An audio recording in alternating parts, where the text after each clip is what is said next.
Hello, this is my presentation on Happy Days by Samuel Beckett. I'm so glad they let me, the least technologically inclined person in the class, start out these YouTube videos on it.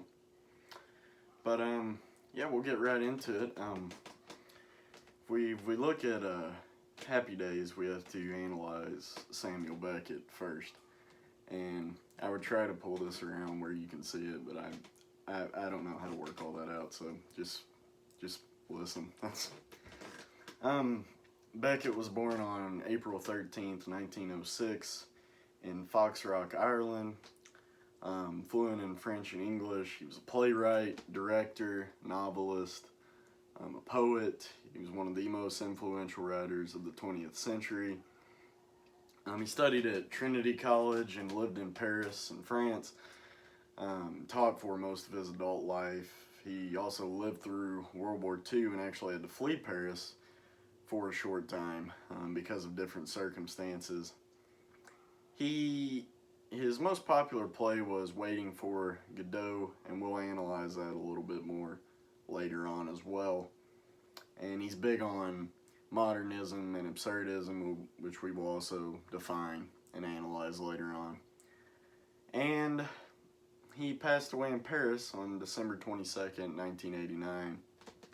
Nothing huge, it's not like a Nietzsche death or anything. So,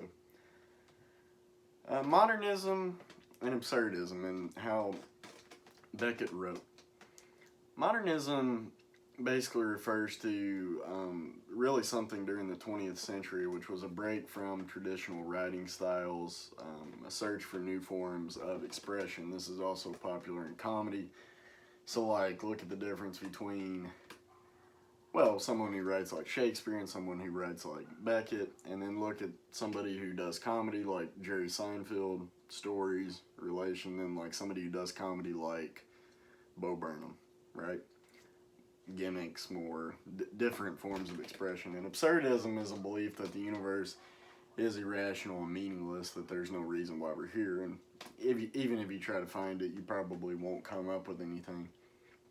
Beckett's works tend to deal with the meaning of life, and I want to say just the meaning of meaning too, like just meaning in general, not even necessarily life, but of course it all correlates and corresponds with one another.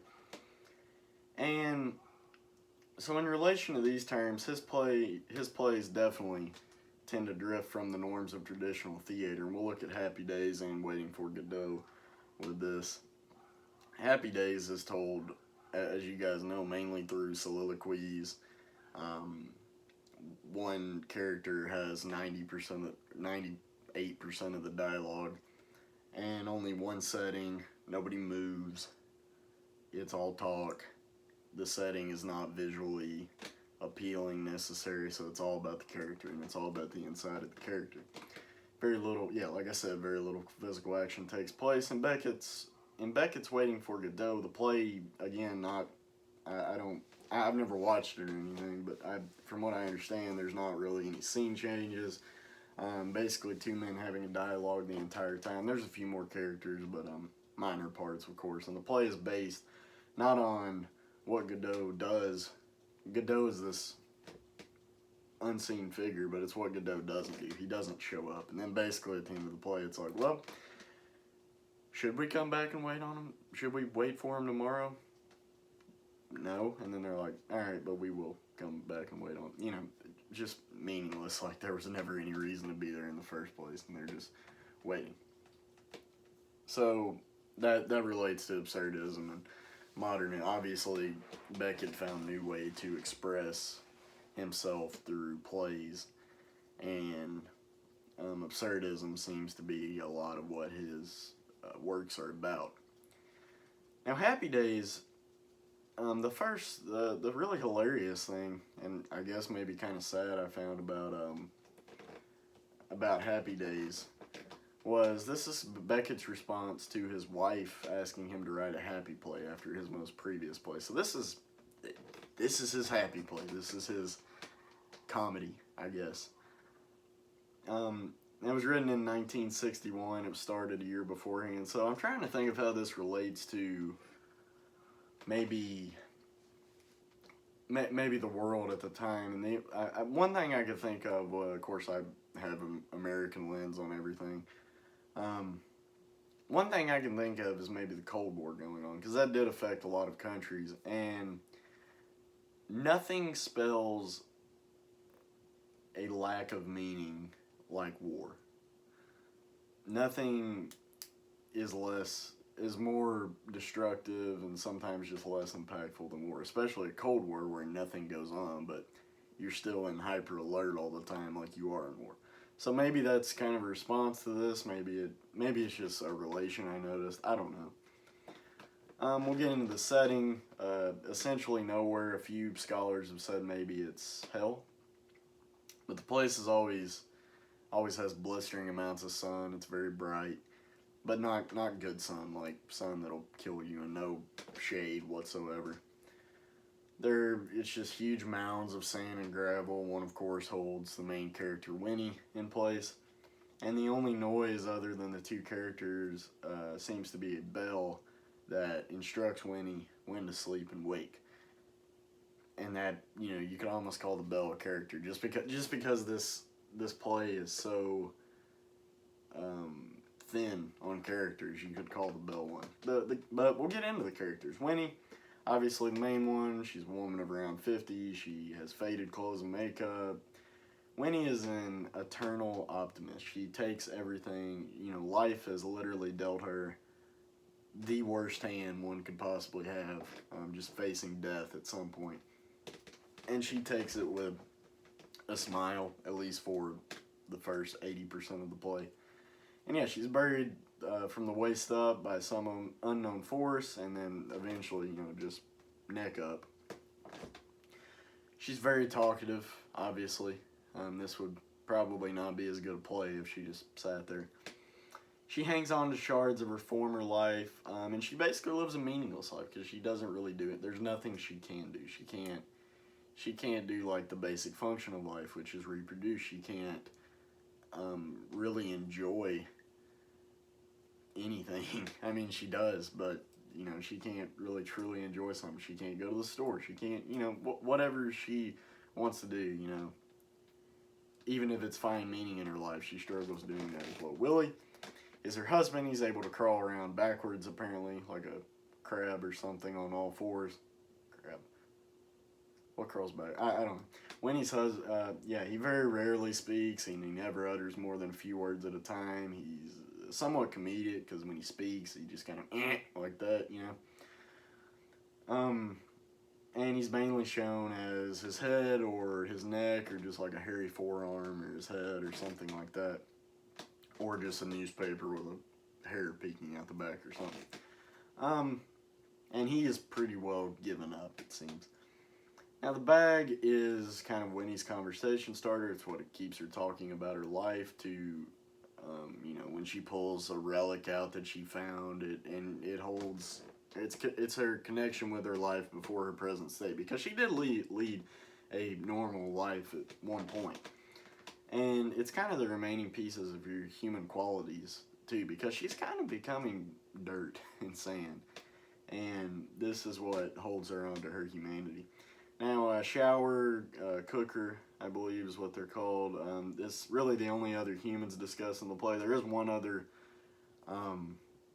living thing in the play, and that's an ant. But these are the only other humans discussed in the play. Apparently, they just walked past them one day. And maybe it's supposed to be our perception of Winnie. Maybe it's what Winnie's perception of Winnie should be. But they kind of bring in the what does this all mean, because they ask a lot of questions. They don't help.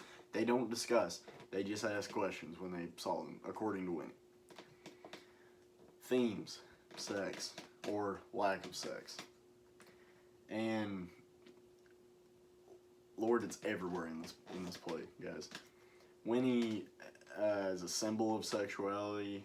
She wears that tight corset, she's described as attractive for her age, and it even says on page 9, about 50, well preserved. It says in the stage directions, this is what she needs to look like, and it's generally pretty good looking.